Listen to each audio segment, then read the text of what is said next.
Hello students, welcome to my channel Chandra Academy. I am Chandrashekhar Singh और आज मैं आप लोगों को पढ़ाने जा रहा हूँ past perfect tense. Past perfect tense tense का एक बड़ा ही इम्पोर्टेंट टॉपिक है। अक्सर पास्ट परफेक्ट टेंस में हम लोग गड़बड़ ये करते हैं कि पास्ट इंडेफिनिट और पास्ट परफेक्ट में डिफरेंस करना एक कन्फ्यूजन पैदा कर देता है। कभी कभी उसका जो पहचान है पास्ट इंडेफिनिट में देखने को मिलता है, मैंने आम खाया था, और पास्ट परफेक्ट में भी या था ये थी दिया है। तो ऐसे में हम दोनों में डिफरेंस कैसे जानें? तो ये जानने के लिए ज़रूरी है कि हम पास्ट परफेक्ट टेंस में हम किस चीज़ का यूज करते हैं। पास्ट परफेक्ट टेंस में हैड का प्रयोग किया जाता है, जबकि पास्ट इंडेफिनिट में वर्ब का सेकेंड फॉर्म का प्रयोग करते हैं। पास्ट परफेक्ट का अर्थ होता है कि पास्ट मीन्स भूतकाल, परफेक्ट मीन्स पूर्ण होना, पूरा होना। भूतकाल में यदि कोई काम पूरा हो जाता है तो उसे हम पास्ट परफेक्ट टेंस कहते हैं। तो पास्ट परफेक्ट का जो पहचान है, चुका था, चुकी थी, चुके थे, या था, ये थे, ली थी, दी थी। मैं बता रहा था कि पास्ट इंडेफिनिट और पास्ट परफेक्ट में डिफरेंस क्या है।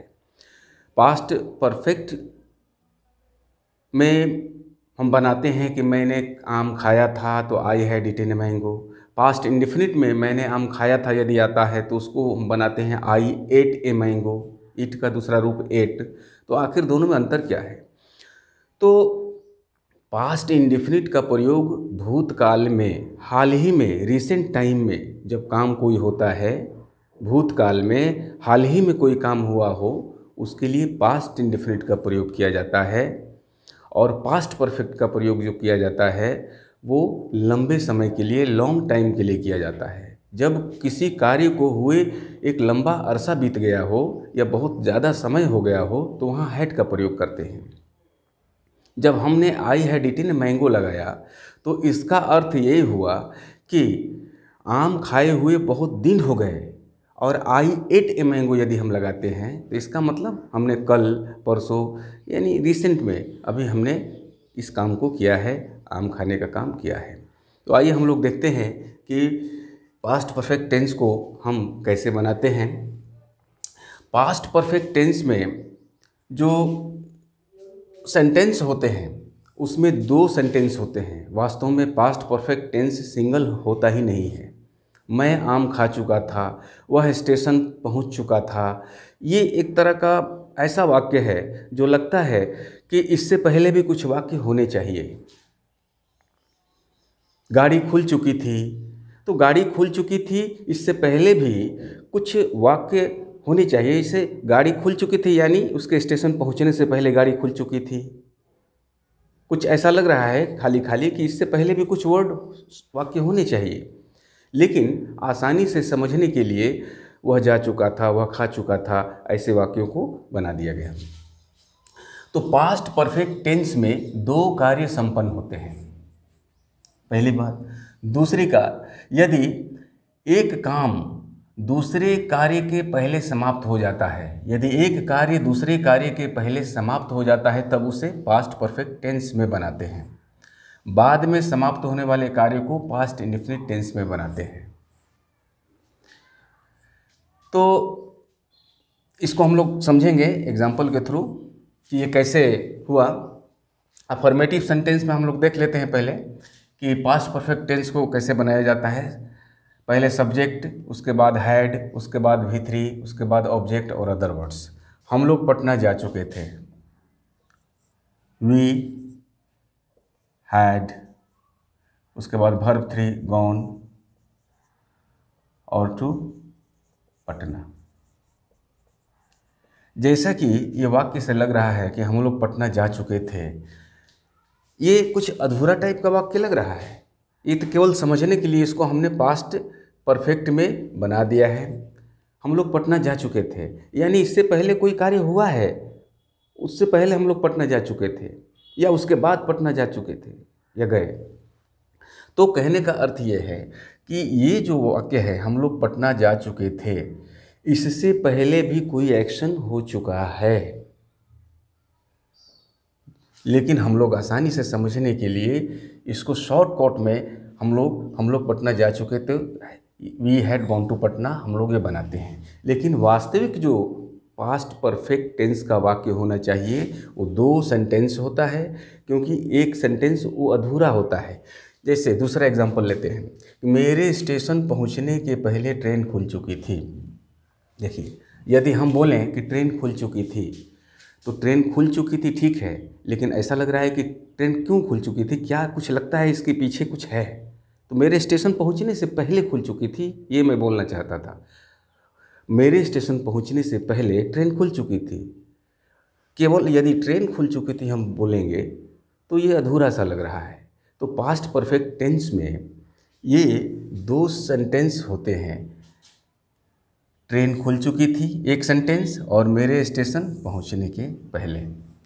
तो हम लोग इसको कैसे बनाएंगे, जैसा कि मैंने पहले बता दिया कि 2 कार्य संपन्न होते हैं, एक कार्य दूसरे कार्य के पहले समाप्त होता है। तो इसमें 2 कार्य संपन्न हो रहे हैं, मेरे स्टेशन पहुंचना और ट्रेन खुलना। तो दोनों में से कौन सा काम पहले हुआ? ट्रेन खुल चुकी थी, यानी ट्रेन का खुलना पहले हुआ। ट्रेन खुल चुकी थी यानी ट्रेन पहले ही खुल चुकी थी, तो पहला ये काम है। तो इस पहले काम को हम बनाएंगे किसमें? पास्ट परफेक्ट टेंस में। The train had started. पहले के लिए हम बिफोर लगाएंगे, before. The train had started before. उसके बाद में जो काम खत्म हुआ, मेरे स्टेशन पहुंचने का काम बाद में हुआ। तो बाद में वाले को किस में बनाते हैं? बाद में समाप्त होने वाले कार्य को पास्ट इंडेफिनिट टेंस में बनाते हैं। तो पास्ट इंडेफिनिट टेंस में वर्ब का सेकंड फॉर्म लगता है। तो मेरे स्टेशन पहुंचना यानी आई रीच्ड द स्टेशन, ये हो गया। तो इस तरह से हम देखते हैं कि पास्ट परफेक्ट में 2 वाक्य होते हैं। एक वाक्य जो होता है पहले कार्य संपन्न उसका होता है और दूसरे का बाद में होता है। पहले वाला जो कार्य होता है उसको हम पास्ट परफेक्ट टेंस में बनाते हैं और बाद में होने वाले कार्य को पास्ट इंडेफिनिट टेंस में बनाते हैं। तो ये तो हुआ ये पहले वाला नियम, पहले जिसको जोड़ करके हम बनाते हैं। आगे का हम लोग देखते हैं।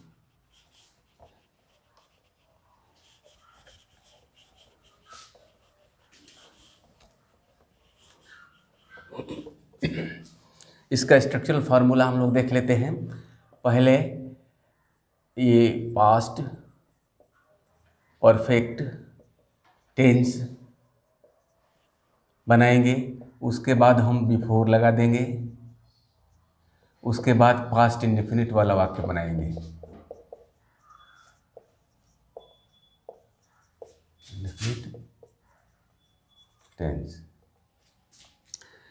पहले पास्ट परफेक्ट हमने बनाया, द ट्रेन हैड स्टार्टेड। इस तरह के वाक्य यदि देते हैं पहले जोड़ करके, मेरे स्टेशन पहुंचने के पहले ट्रेन खुल चुकी थी, तो उसका ये फार्मूला ये है। सबसे पहले हम पास्ट परफेक्ट टेंस लिखते हैं, जैसे द ट्रेन हैड स्टार्टेड। उसके बाद बिफोर जोड़ते हैं, बिफोर के बाद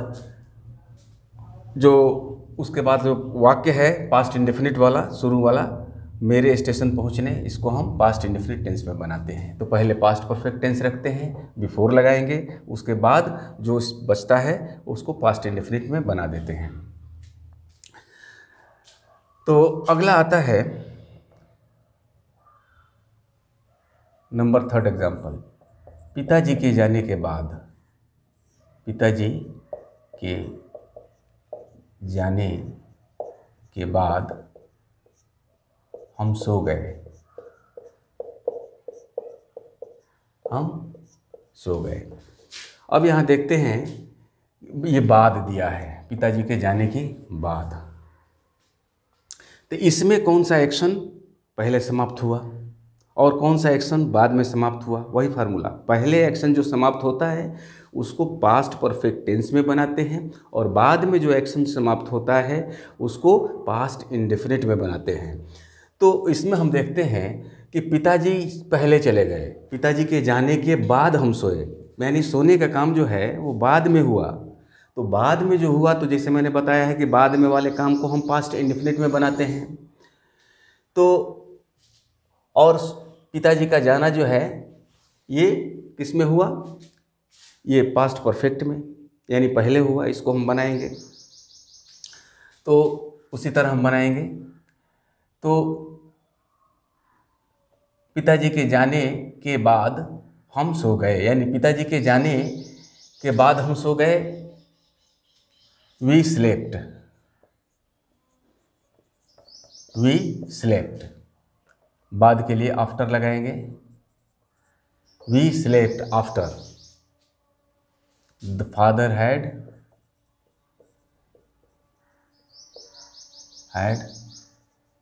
गॉन। इसमें भी हम देखते हैं कि जो भी पहले काम समाप्त हुआ है उसको पास्ट परफेक्ट में किए हैं हम लोग। तो पिताजी का जाना पहले हुआ है तो फादर हैड गॉन, इसको पास्ट परफेक्ट में हमने बनाया। बाद वाला काम कौन सा था, सोने वाला, तो सोने वाले काम को हमने पास्ट इंडेफिनिट में बनाया। तो इसमें हमेशा यही ध्यान रखना है कि पहले कौन शुरू हुआ और बाद में कौन शुरू हुआ। तो जो बाद में जो होता है पास्ट इंडेफिनिट, और पहले जो काम होता है शुरू, उसको हम पास्ट परफेक्ट टेंस में बनाते हैं। तो इसका जो पैटर्न है इसको हम ऐसे बनाते हैं। सबसे पहले हम पास्ट इंडेफिनिट को रखते हैं, पास्ट इंडेफिनिट टेंस को। उसके बाद आफ्टर,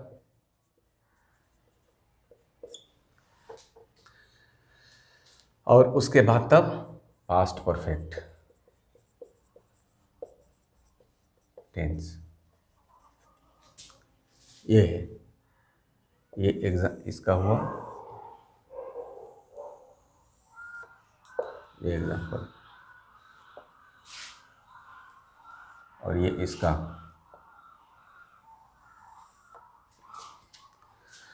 तो ये बिफोर वाले का जो है हमने ऊपर लिखा है। तो यही है, इसमें कोई कन्फ्यूजन वाली बात नहीं है कि जो पहले शुरू होता है काम उसको हम पास्ट परफेक्ट में बनाते हैं, जो बाद में होता है उसको हम पास्ट इंडेफिनिट में बनाते हैं। हमेशा आखिरी सेंटेंस से हम शुरू करते हैं, हमेशा हम आखिरी सेंटेंस ही उठाएंगे। इसमें आखिरी सेंटेंस जो था ये खुल चुका था, इसको उठाए। इसमें आखिरी हमारा सेंटेंस है हम सो गए, इसको हमने उठाया। केवल बनाने का काम हमको ध्यान देना है कि बाद वाले काम को पास्ट इंडेफिनिट में और पहले वाले काम को पास्ट परफेक्ट में बनाना है। We slept, after we slept past indefinite, उसके बाद ये आफ्टर लगा दिए, और उसके बाद पास्ट परफेक्ट में पिताजी का जाना चूँकि पहले हुआ है इसलिए द फादर हैड गॉन। तो ये आज का ये टॉपिक था पास्ट परफेक्ट टेंस का, अफर्मेटिव सेंटेंस का।